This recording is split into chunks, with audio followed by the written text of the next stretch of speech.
Pessoal, nós vivemos numa época onde acontecem muitos escândalos dentro da igreja e fora também, porque a igreja é composta de pessoas. Recentemente, o último escândalo que ocorreu foi de um pastor chamado Paulo Júnior, que se pronunciou sobre um tema bem específico, né? Ele é conhecido pela sua agressividade ao manusear a palavra, e essa agressividade estava refletindo não só no púlpito, mas com a família, com a liderança, com a igreja em si, né? Então ele deu uma pausa do seu ministério para isso, e eu quero falar sobre isso nesse vídeo, tá? Sendo bem sucinto e prático, tá? Falando sobre esse assunto, sobre lideranças abusivas, ok? Vamos comigo nesse vídeo, já deixa seu like agora para fortalecer, se inscreve no canal, ativa o sininho de notificações, que aqui eu trago conteúdos que vão te edificar de alguma maneira. Esse é o meu objetivo aqui, tá bom? Então, já deixa seu like para fortalecer. Assumindo que tentou manipular para poder não ser punido pelo que fez. O evangelho abre os olhos dele, ele pode dizer, cara, é isso aí. É isso aí. Mas vou dizer uma coisa, agora eu quero trazer pra você uma informação de bastidor, que eu acho importante, tá? Eu tô há alguns meses ouvindo membros da igreja me mandando mensagem sobre o Paulo Júnior, sobre o que tá acontecendo na igreja, eu tive um tempo de oração e tal, mas uma informação importante chegou em mim, e essa informação eu quero trazer pra vocês, tá? Paulo Júnior fala que houve um momento em que ele foi repreendido, ele não quis ouvir, e que houve um outro momento em que então ele não conseguiu manipular a igreja e tal. Segundo dois membros diferentes da igreja que me contaram isso foi motivado por um livro em específico. Houve um livro em específico que começou a ficar popular na igreja, os líderes da igreja começaram a ler esse livro, e foi esse livro que levou a comunidade a ter uma visão um pouco melhor do que acontecia lá dentro. Isso, segundo relatos que chegaram até a mim, de membros da igreja. Então, essa é toda a fonte que eu tenho, tá? Que é esse livrinho aqui, ó. Scott McKnight, com Laura Berringer, Uma Igreja Chamada Tov. Certo? Mundo Cristão, a formação de uma cultura de bondade que resiste a abusos de poder e promove cura. Porque a igreja começou a ler esse livro aqui, porque líderes da igreja, não sei se foi a igreja toda, mas pelo menos líderes da igreja começaram a ler esse livro aqui, isso tudo aconteceu. Então vê só, a importância da divulgação de boa literatura, de material contra o abuso, para dar poder para as igrejas poderem perceber o que acontece dentro delas. Para as igrejas poderem perceber o que está acontecendo ali, para poder se proteger. Esse livro aqui é muito odiado, tá? Por muita gente. Galera aí falando mal desse livro, esse livro é horrível. Cara, esse livro aqui foi responsável por esse tipo de hecatombe. E vou dizer, tá? Deus tá limpando o seu povo. Deus tá purificando a sua igreja. Deus tá revelando as coisas. Bom, vamos lá, vou iniciar essa próxima parte do vídeo aqui com uma frase, olha só. O poder pode corromper, mas o poder sem submissão a Deus é ainda mais perigoso. Muita gente entra no ministério com um coração sincero, com desejo de ganhar almas, com desejo de salvar vidas, com desejo de pregar o evangelho e espalhar Cristo por onde quer que vá, com aquele desejo sincero. Mas à medida que você vai crescendo dentro de um ambiente religioso e você se destaca, você vai subindo de nível, tá? E o grande temor que tem que ter no coração, porque subir de nível é de fato uma grande tentação. E o grande temor que devemos ter é o seguinte, o temor de você saber que evitar a sexualidade é importante, não adulterar é importante, não mentir é importante. Tudo está na Bíblia e é importante. Mas evitar tentações também tem a ver com não deixar o poder subir à sua cabeça. Porque um líder é tentado sempre a deixar o poder subir à sua cabeça, a todo tempo, a todo momento. Principalmente quando você vai subindo níveis dentro de um contexto religioso. E isso é muito perigoso, tá? O diabo usa dessas artimanhas para fazer os líderes caírem. E você, com a Bíblia na mão, com os princípios enraizados em você, ainda assim corre o perigo de cair. Ainda assim corre o perigo de pecar. Isso acontece demais. Gente, eu tô na igreja desde que eu nasci. Eu cresci e estou até hoje dentro de um contexto de igreja. Eu sei como é que funciona, tá? Eu sei o que é uma liderança abusiva. Então eu posso falar aqui com propriedade o que eu tô dizendo. Isso é muito perigoso. Eu sou líder, tá? E eu sei que isso é muito perigoso, tá?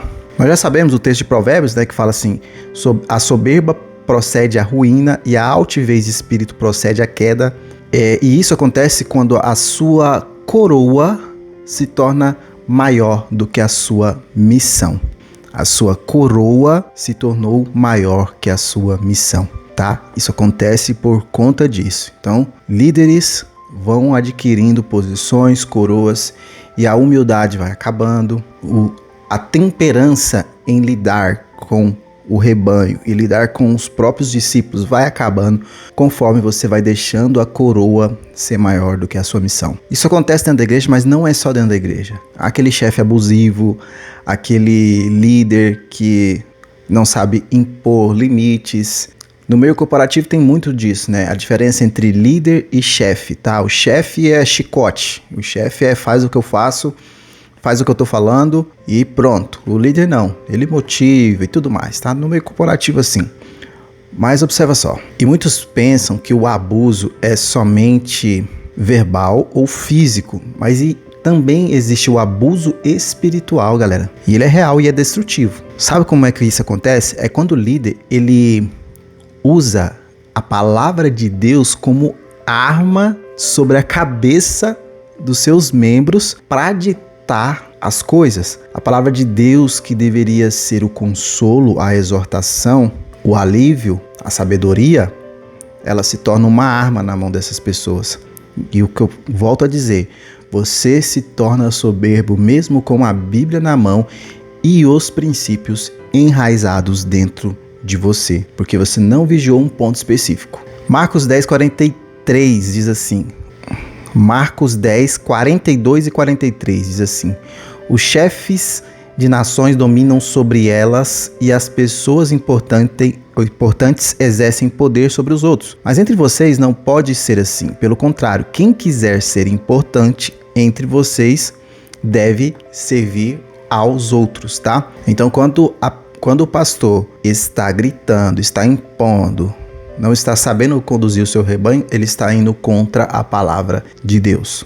Isso é um ponto muito sério sobre esse tema. Mas eu creio que o evangelho é sobre redenção, tá? E quando se confessa e verdadeiramente se arrepende, porque teve um ex-discípulo desse pastor que gravou um vídeo, falou muitas coisas assim, a gente percebe as feridas geradas na fala dele, e feridas não curadas na fala desse discípulo, tá? Não tô falando que foi certo, que foi errado ele gravar o vídeo ou não, mas a gente percebe as feridas.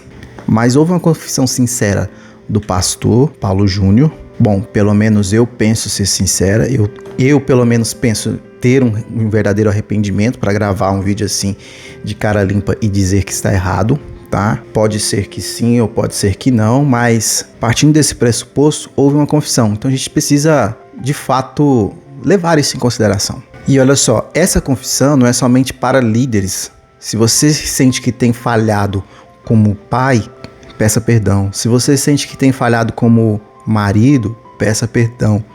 Estou falando dessa aplicação para líderes, mais um pai, uma mãe, são líderes da sua casa e tende a haver essa confissão. Eu estou trazendo essa reflexão para trazer justamente isso.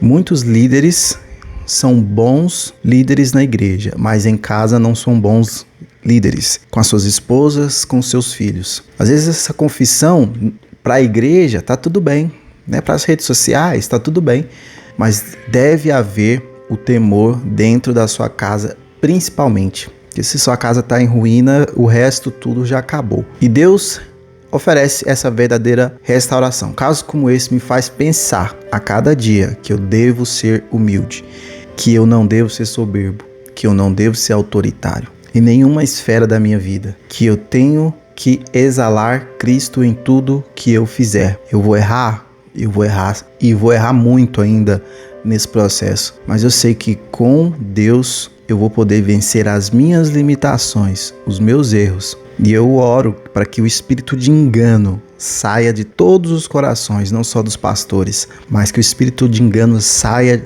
da sua vida, que você que assistiu esse vídeo até aqui. Eu clamo pelo verdadeiro evangelho pregado e por menos manipulações dentro da casa do Senhor, dentro do templo do Senhor. Que possamos a cada dia entender isso e viver o verdadeiro evangelho. Existem atribuições para pastores dentro da Bíblia, atribuições para obreiros. Não fala assim na Bíblia? Apresentar-te como obreiro aprovado que não tem do que se envergonhar. É o que eu busco a cada dia, não ter do que me envergonhar. Por isso que eu mato a minha carne, mato a minha vontade para viver a vontade de Deus. Porque eu não quero me envergonhar daquilo que eu sei que eu tenho que fazer, daquilo que eu sei que eu tenho que largar e eu não largo. Então, apresentar-te a Deus como obreiro aprovado, que não tem do que se envergonhar e maneja bem a palavra da justiça, que é a palavra de Deus. Finalizo com isso. Obrigado você que assistiu até aqui. Deixa o seu like, compartilha. Tamo junto. Até o próximo vídeo e é nóis.